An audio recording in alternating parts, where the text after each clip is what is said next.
একটা ছোট্ট গ্রামে রুহি নামের একটি ছোট ছেলে ছিল। সে তার মায়ের সাথেই থাকতো। রুহি ছিল খুবই একা, কারণ ওর কোনো ভালো বন্ধু ছিল না। কিন্তু সে একদিন অদ্ভুতভাবে একটা পুরনো ভাঙ্গা বাড়ির সামনে একটা মেয়েকে দেখতে পায়। মেয়েটি অনেক শান্ত ছিল। রুহি তাকে জিজ্ঞেস করে, তোমার নাম কি এবং তোমার বাসা কোথায়? মেয়েটি বলে, ওই যে পুরনো ভাঙ্গা বাড়িটি দেখতে পাচ্ছ, ওটাই আমার বাড়ি, আর আমার নাম নেহা। রুহি একটু অবাক হয়ে বলে, এই ভাঙ্গা বাড়িটিতে তুমি থাকো?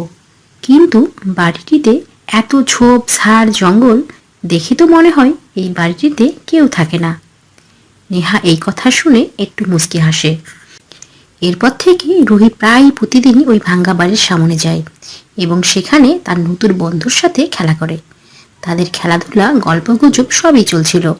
কিন্তু একদিন রুহি তার মাকে বলে, জানো মা, ওই ভাঙ্গা বাড়িতে আমার একটা বন্ধু থাকে, ওর নাম নেহা।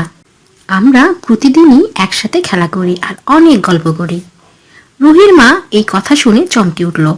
সে জানতো না রুহি কোন বন্ধুর সঙ্গে খেলছে। রুহির মা রুহিকে ভয়ে ভয়ে বলে, কোথায় তোমার বন্ধু?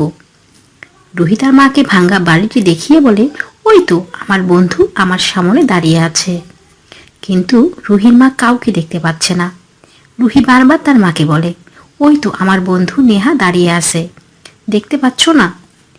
কিন্তু রুহির মা আশেপাশে কাউকে দেখতে না পেয়ে ভীষণ ভয় পেয়ে যায়। ভয়ে রুহির মায়ের রক্ত হিম হয়ে যায়। সে থরথর করে কাঁপতে থাকে, কারণ ওই বাড়িতে বহু বছর আগে নেহা নামের একটি শিশু মারা গিয়েছিল। নেহা মারা যাবার পরে অদ্ভুতভাবে বাড়ির বাকি সদস্যরাও গায়েব হয়ে যায়। অনেক খোঁজাখুঁজি করার পরও পরিবারটিকে আর খুঁজে পাওয়া যায় না। সেই থেকে এই শিশুটিকে প্রায়ই দেখা যায় সেই ভাঙ্গা বাড়িতে। সেই নেহা ছিল একটি অদৃশ্য আত্মা। আসলে রুহির বন্ধু ছিল একজন মৃত শিশু। এটা রুহির মায়ের কাছে অবিশ্বাস্য ছিল।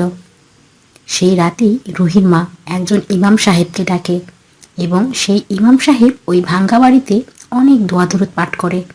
তারপর থেকে রুহির অদৃশ্য বন্ধু আর ফিরে আসে না। কিন্তু মাঝে মাঝে রুহি যখন একা থাকে, সে শুনতে পায় কেমন যেন দূরে নিঃশব্দে এক অদৃশ্য মেয়ের হাসি ভেসে আসছে।